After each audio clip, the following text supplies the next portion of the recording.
build castles with our hands, only made of sand.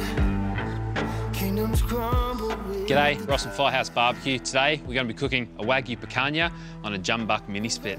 So the first step of the process is you want to remove the thin fat on the back of the rump cap. Now check out the marbling on that. So when it comes to sourcing rump cap, head down to your local butcher and buy the best rump cap you can afford. You want to aim to get a rump cap which is nicely marbled so that fat renders and gives you an amazing flavour. On the front side of the rump cap, you've got this hard fat. Now, with a lot of beef cuts, you want to remove the fat cap. With picanha, you don't. You leave it on to protect your meat during the cook. Now, when it comes to cutting the rump cap, you want to cut about 3.5 to 4 centimetre strips against the grain.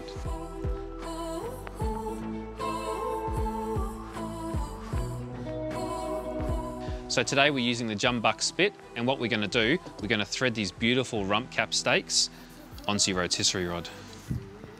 Now we're ready to season our rump cap. What we're going to be using for it is a nice flaky salt. That's it. With the salt, just a generous coating over all sides and onto the jumbuck.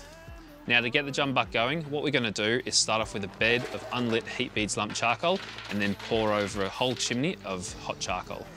Now to add a lick of smoke, what we're going to do is add 2 Heat Beads cherry wood chunks on top. Now that your charcoal's lit and your wood's smoking away nicely, we're going to get our meat on. We've added these claws to the rotisserie rod and pierce it through the picanha, and what that means is that as your rotisserie rod turns, your meat turns with it and doesn't just slide on the rod. Now let's get it on the pit.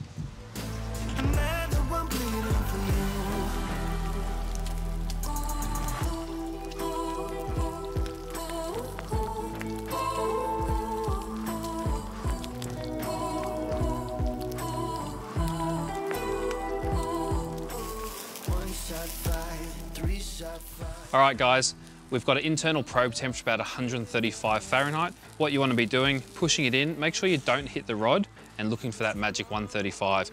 You're going to get parts that are higher and parts that are lower. Don't worry too much about it. As long as it's over about 125, 130, you're good to go.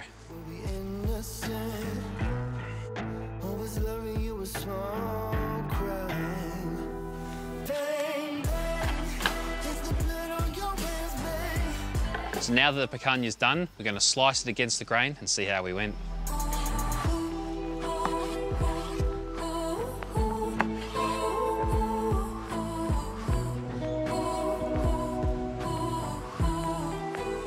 So there you have it guys, picanha on the jumbuck in just under an hour.